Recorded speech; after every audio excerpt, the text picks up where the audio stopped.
This is the Tour Edge Exotics E725 10K Driver. I played 9 holes with it a couple days ago, and here are some of the things that I legitimately said to my wife who was with me. Dude, that was a giant banana slice. It should have been out of bounds and it stayed in the fairway.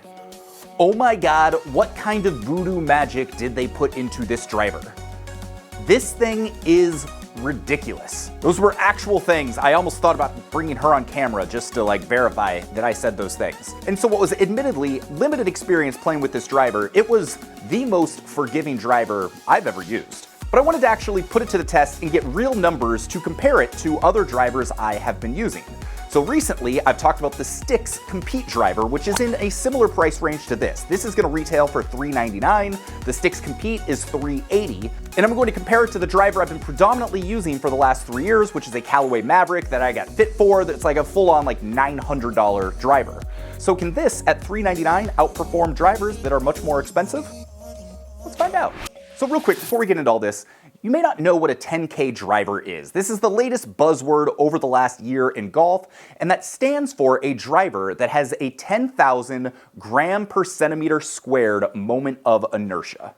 I don't exactly know what that means either, but generally what this means is you're going to have a more stable driver. Drivers with a higher moment of inertia are going to have less twisting of the club face, which is going to lead to more forgiving shots no matter where on the club face you hit. So theoretically, these 10K drivers should be among the absolute most forgiving, straightest drivers that are out there. But that's what we're going to put to the test today to see if it actually holds true. So my general hypothesis on this, based on only playing 9 holes, was that it was the straightest, most forgiving driver I've used, but distance wasn't quite as far as maybe some of the other ones. So this is fully adjustable for draw and fade bias. There's a weight in the back that you can adjust. It actually looks pretty good. I like the way that it was implemented. And you can also adjust the loft. At standard, this is 10.5. I tend to hit a pretty high ball, so I would probably move this down to 9.5. But for the sake of these tests, I'm gonna leave everything at neutral so that we can see how they perform just straight up. Hey, I know these are 3 very random drivers to be comparing, but they're the ones I have personally used the most recently. And so that's just gonna make it for me and my mediocre golf swing. It's gonna make it more apples to apples when comparing just other random things that I've never actually hit before. So if you're wondering how I chose a 4-year-old Callaway, a direct-to-consumer Stix, and the new Tour Edge, well, that's why.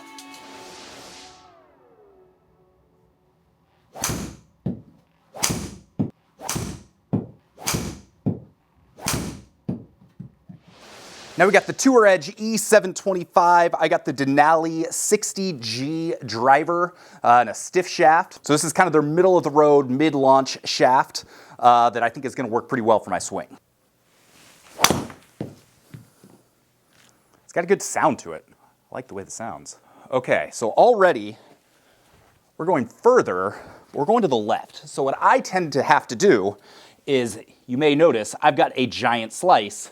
So I aim to the left, and it went to the left, it went straight. This is what was happening on the course too. I started out aiming normally to compensate for my slice, and things were just going straight. So I'm gonna try and straighten this out, and not do that, and see what happens.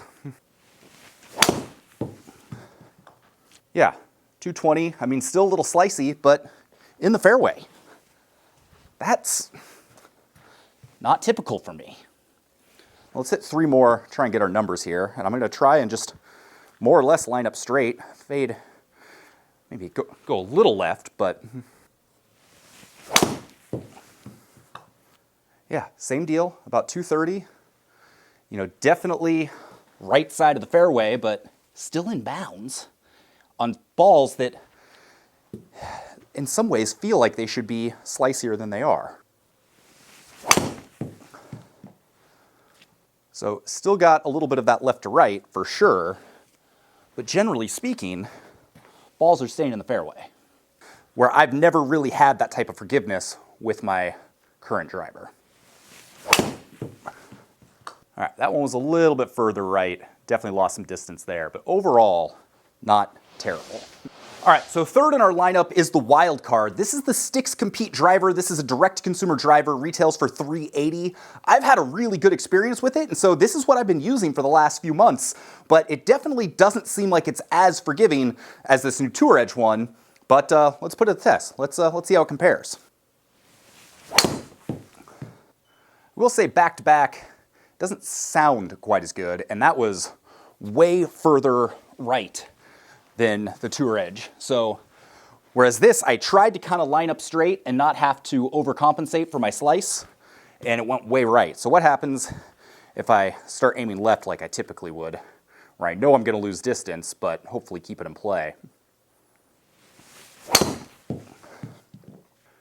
Yeah, so stayed in play, but carry of 208 yards. That's been pretty indicative of how my game's been. You know, I used to consistently drive it, 240, 250, and now we've crept down to averaging like 215, 220. It's not where we want to be. All right. In the fairway, still not super long. Oh, that was a good one. A little left, but definitely got back up to that 240, 250 range, which is nice in terms of total carry. All right, let's take one more. Yeah, 230, left to right, but I had to aim to get there, so kind of what I expected with that one. Okay, let's go to the numbers, and just to preface this for my own embarrassment, I'm not a great driver of the golf ball. I'm like a 20 handicap with my driver, and I'm like a solid single digit with my short game and my approach shots and whatnot. So that's why I personally need a more forgiving driver, and it's also why I'm bringing this up ahead of time to just spare the humiliation of all of you being like, God, this guy sucks, because I get it. I mean, with the driver, it's not great. So let's take a look at the numbers. So we've got 5 shots each with the Stix, with the Callaway, and the Tour Edge. So I should have modified these to make myself look better than I am, but we're just going with the actual numbers of what happened here. So let's look at the Callaway. This is the one I got fit for a few years ago. It does not necessarily feel like it is the right fit for me, but honestly, since I switched to this driver, I feel like that was a turning point and things starting to slide a little bit. So in terms of consistency, we got a couple short balls, both left and right. We got a couple in the fairway, sitting right about 225-ish, which feels okay. We got one pretty long down to the left at 240 right here, which usually is what happens when I set up to the left to compensate for my slice, and it ends up going straight. So let's compare that to the Tour Edge. So all of a sudden we have 4 balls much closer dispersion, generally a little bit longer, and then if we take out this outlier, that was the first ball we hit that went super long because I was aiming to the left to compensate for my slice, which I don't have to do as much with this golf club. So let's take a look. Let's ignore that one real quick, which that was the longest one too at 245 yards. All of a sudden, that completely changes things. So with some slight adjustments, all of a sudden I'm in bounds, I'm mostly in the fairway, and I'm, hitting it decently far for me. With some tweaks, with some swing changes, with a lesson, I know that I could be doing a whole lot more, so that's a whole different story. But now let's compare it to the Stix we got over here. So with the Stix, again, a little all over the place. Hitting these clubs back to back to back, the Stix didn't sound quite as good as the other two, I thought. We did have what I believe was our longest shot at 246 out there to the left. That's another one that just shows how much distance I'm losing with that big slice. So if I can straighten that out a little bit, I know that's going to add 10 to 20 yards, which could be a big deal. So one way left, one way right. Couple in the fairway that weren't super short, one that was just off the fairway at 232. That was a pretty good shot, but definitely not as tight as what I saw with the Tour Edge. Like I said, just for fairness, let's go in and we'll add back that one in there that I ignored. So you can see definitely not as many errant shots, definitely a little bit longer on average than the other two clubs, which surprised me because what I was feeling with the 9 holes I played on the course was that balls were going straighter and they were staying in bounds, but they weren't quite going as far. So personally, I'd be really curious to see what happens if I tweak this club a little bit, give it a little bit of a draw bias, also move it down to 9.5 degrees instead of 10.5, and then see what that does for us. But overall, the bottom line is, well, I suck off the tee, but more importantly, I suck less with this new Tour Edge club. Because honestly, I didn't know about Tour Edge. Yeah, you hear about it, it's obviously it's a big company, but you don't usually talk about Tour Edge in the same breath as, Callaway, Titleist, TaylorMade, and so on. And so maybe this is true with all 10K drivers. Maybe I go out, hit the Ping 10K driver, the TaylorMade 10K driver, and have similar results. I haven't hit those, so I can't compare. All I can do is compare to what I have been using. And it's pretty clear, both in terms of feel on the course with what limited experience I've had, and the numbers here on the TrackMan, it's significantly better. So take that for what it's worth.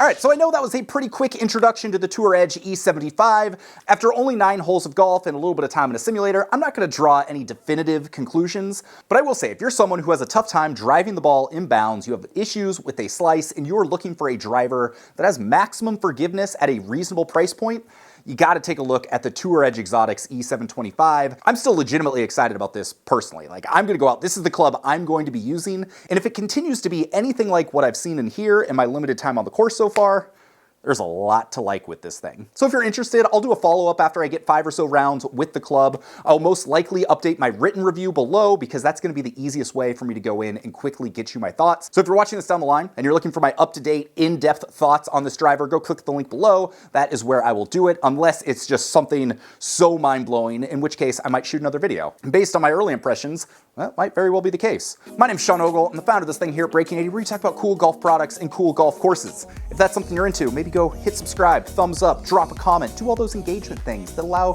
YouTube to continue suggesting videos like this to people like you. With that, I hope you enjoyed this, and we'll see you on the next video. Peace.